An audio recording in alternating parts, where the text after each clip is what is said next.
Hi there, and welcome to the Multiply You podcast, where we showcase top experts in their space and reveal all the secrets you need to know to multiply you.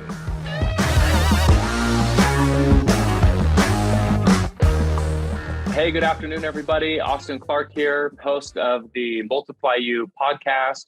I'm really excited to be able to have Shawn Payne on today. He owns a fantastic company that we'll talk a little bit about here in just a moment. And I'm excited to talk to him about some of his background. I've never had anyone on before that previously worked at NASA or for NASA, so that'll be a fun talking piece. And we'll talk a little bit more about some of the things that he's been up to and some of the things that him and his great company are up to as well. This episode, as they all are, it's brought to you by my company, Moxie Pest Control.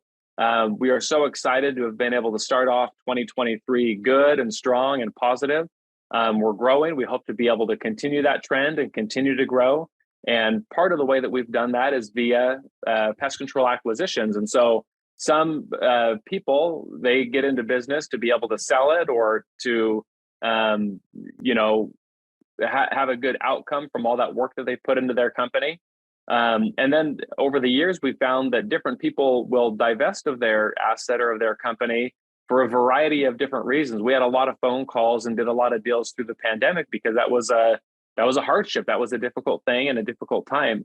And so if that's a conversation you're interested in having, we are looking for companies that are probably above the $500,000 mark, 5+ trucks on the road, great reputation. I'd love to be able to have those conversations with you. You can contact me directly if you'd like on my cell. You can call or text me. It's 480-254-9730, or you can email me directly at aclark@moxiepestcontrol.com. So I've got Shawn here. We had a great time just the last couple of minutes getting to know one another.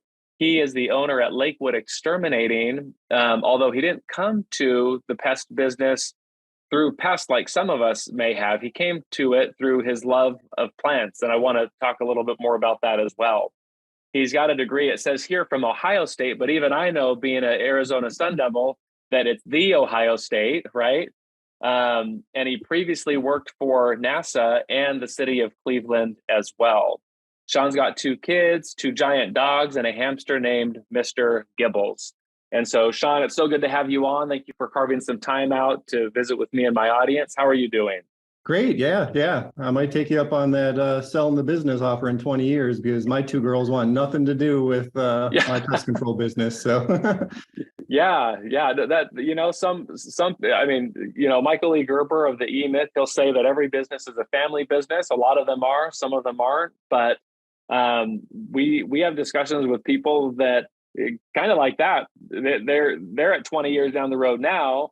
And their kids are like, no, mom, no, dad, I'm good. I don't need to do that at all. Well, I'm going to go ahead and be a YouTuber, which my 7-year-old daughter told me she wants to be last night. Right. I said, Rivy, go on and do it. You'll be a great YouTuber. I'll watch all your stuff. It'll be wonderful. Yeah. So got 1 subscriber right there, huh? Yeah. You got 1 subscriber. I'll watch all your stuff. I'll like, I'll share. I'll do all the good stuff. So.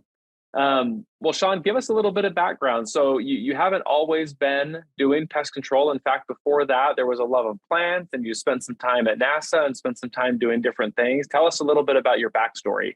Yeah. So I went to vocational school in high school for 2 years. I took horticulture. And then after that, me and my friend from high school just decided to go get a room together at Ohio State ATI. Not quite the Ohio State. It's in Worcester, which is just it's kind of surrounded by Amish village all around. So okay, it's a nice little place. There's a liberal arts school in town too, but it's basically just the agriculture school. It's kind of the hub for all the extension service and all that stuff. So it is really cool. It's got agriculture, horticulture, everything's kind of on campus there.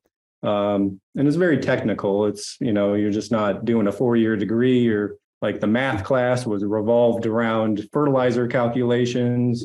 The English class was doing a speech or essay about plant type stuff. So it's very technical. It was really cool. So I took nursery management. I thought that was kind of the best way because it was kind of a balance of all the different fields in horticulture. You took greenhouse classes, landscaping. It was kind of a very well balanced curriculum.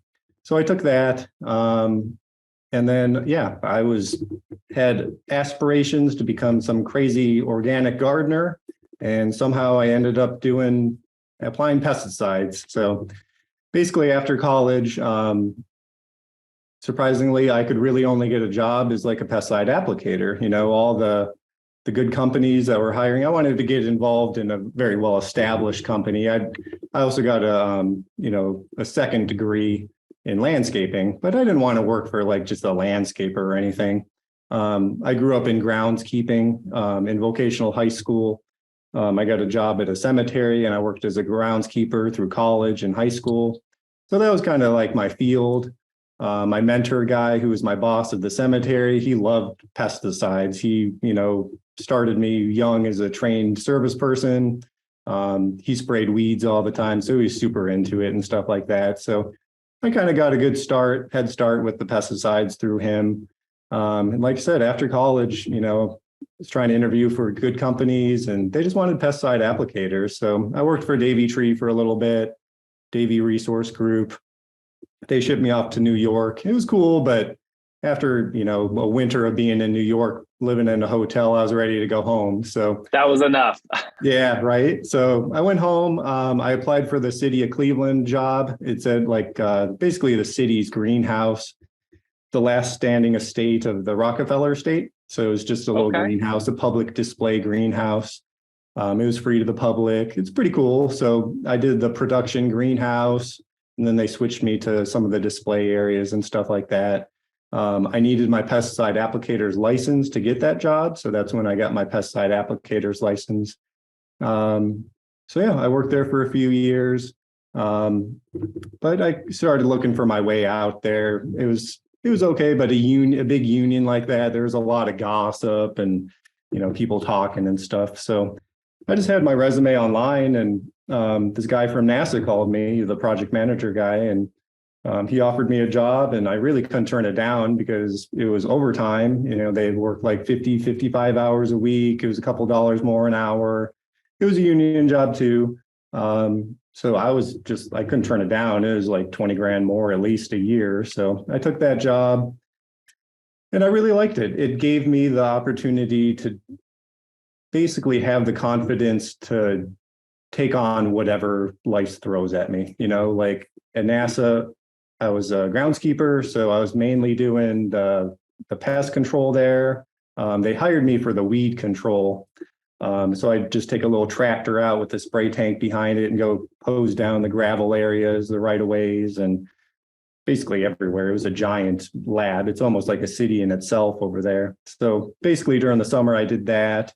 They threw in the structural pest control there, and that's kind of when I started doing structural pest control. It was basically just do, mouse control, ants, some other random stuff like that. I'd be the guy who they called for picking up the dead deer and stuff on the side of the road. I was the carcass removal guy. They gave me the special jobs or whatever. But that's kind of how I started it.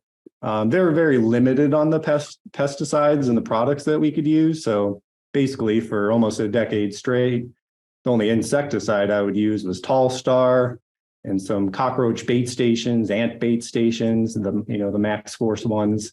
That's pretty much all I was allowed to use. And we had some like 7 Dust or whatever for the yellow jackets. But then I started eyeing out, how to do it myself. We were very reliant on overtime at NASA. We'd get unlimited overtime basically. And then I think. And why was that?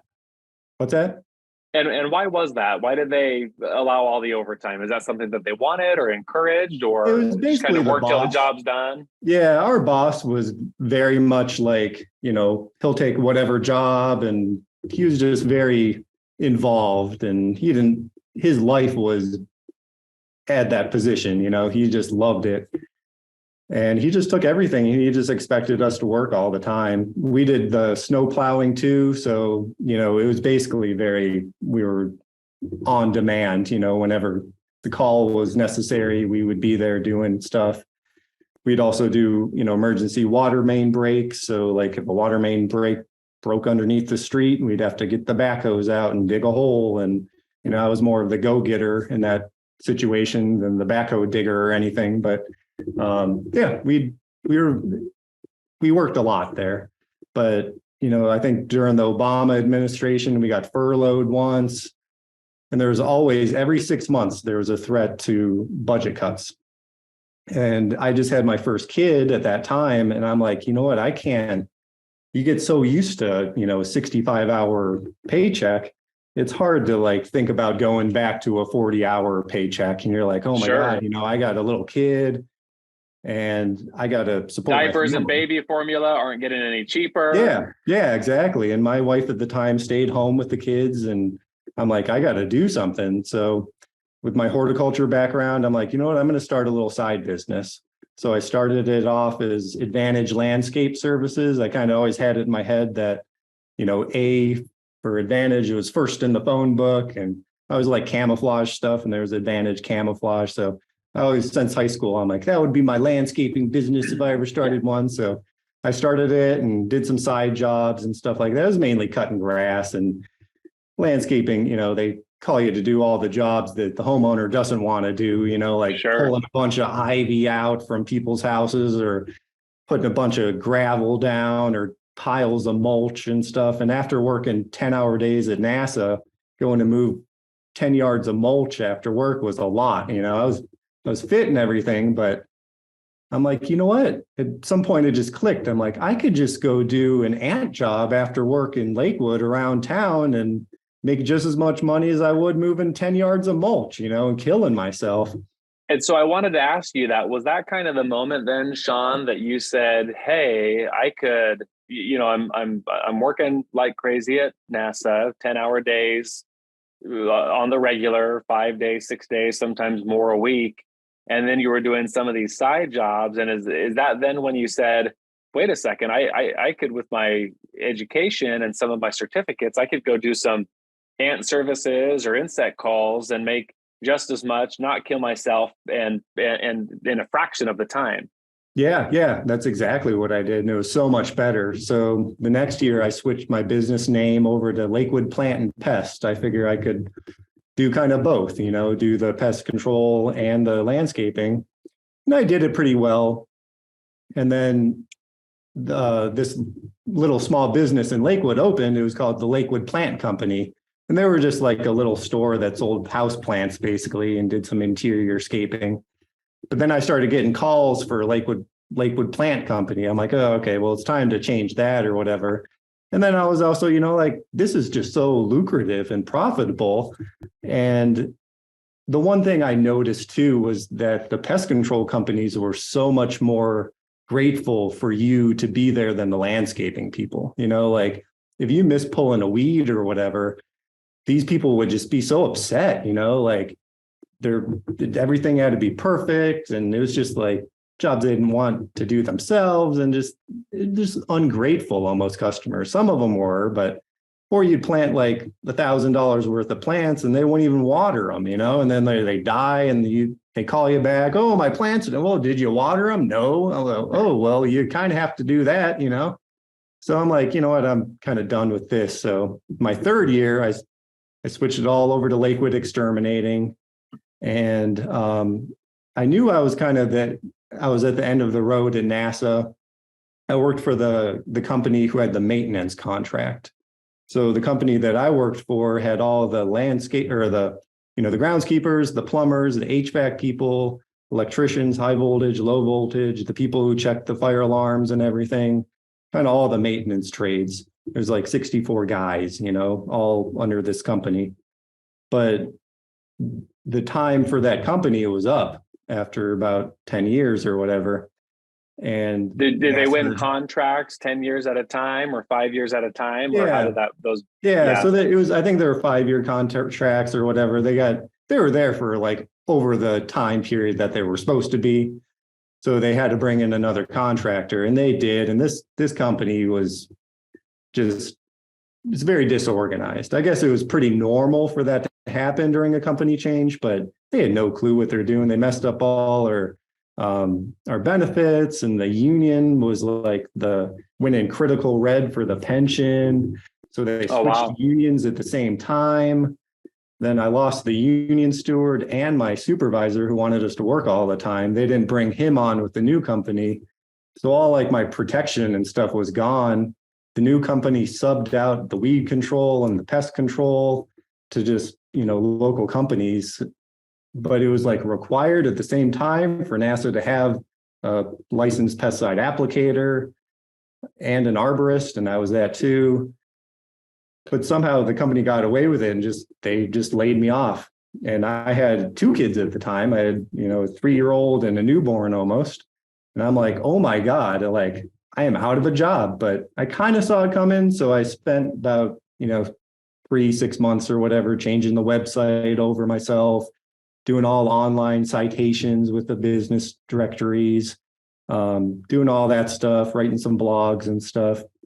And then when I got laid off, I'm like, hey, I interviewed for this arboretum. They like threw this big party for me, the hiring party, and then I never heard from them again. I'm like, all right, well, I guess I'm doing Lakewood Exterminating. So I've been doing that ever since. And so you've been at it a handful of years now. You've got a few employees, as we were kind of talking. And I love that you walked us through like the iterations of your company, and that it started with doing some of the plants and some of the landscape. And then he kind of had this aha moment of, what am I doing moving you know what I mean, 10 yards of mulch for a couple $100 when I could just do an ant service or 2 and make the same money or more. And your back isn't feeling it for 2 weeks after that. And it was also interesting how the plant company came to be and kind of nudged you along to be able to say, hey, I'm out of plants now, and now I'm just doing pest, and that's it. So we had talked, Shawn, earlier about you had said I want to kind of move into a phase where I'm doing more owner stuff, and it seems like you're starting to figure out some of the marketing and how to make the phone ring, and how I know that you'd like to spend your time writing more blogs and being more of a go-to person and a go-to resource. Why is that important to you, and what does that look like for you as well? Well, I think when I was younger, I'd work at these garden centers because I had a degree in nursery management. So I worked at a few garden centers, and the one job that I got right out of college was this Dayton nursery in kind of Akron area of Ohio. And the guy could answer any question, like with garden centers, people come in with their dead plant leaf and they're like, oh, what do I do with my dead plant, or this bug or whatever is eating my roses, This guy had the answer for everything, he just, that's that, you need that. And it was so cool to watch that. And he was so confident. I'm like, you know what? One point I want to get to that point where I could answer anyone's question, be that resource, when I can do that, I know I'll have made it, and I'm pretty much at that point. And then kind of going off what you were saying too, with like moving on from plants and everything like that. It's probably a natural evolution for anyone, listening or whatever, who's has their own business. You start out doing whatever you can take, like when I first started doing pest control, I would do raccoons and cleaning out attics. All of it. Anything. Yeah. And now as you keep going, like I would do mulch moving and all that stuff, cut grass and do all these cruddy jobs.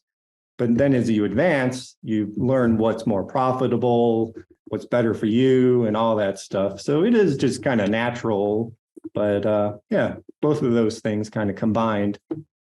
Well, the other thing too is that I know some people, as they listen, it's like, oh, you say no to jobs, and some people that's like unconscionable. But not only does it allow you to do things that are in the company's best interest, but as far as profitability and taking care of employees, but it also allows you to serve the customer better. And so just because you can move mulch, or just because you can plant plants, doesn't mean that that's the best use of your time necessarily, or the company's time or the company's labor. And so, you can be really, really, really good at a couple of niche things, or you can kind of be okay at a lot of different things. And it just so happens that if you find out what's good and profitable, people will pay you for that if you're the best. Kind of like the gentleman that you've described that you've sort of become, and being able to have that education and that knowledge. Mm-hmm.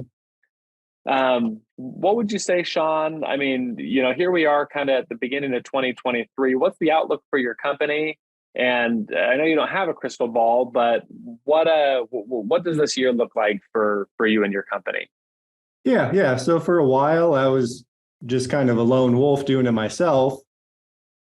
And it was just so busy, I wouldn't really take a lot of like the seasonal people and stuff like that. And I'd be like, oh yeah, it's for the bigger companies, they just want to get you on the books and like, that stuff.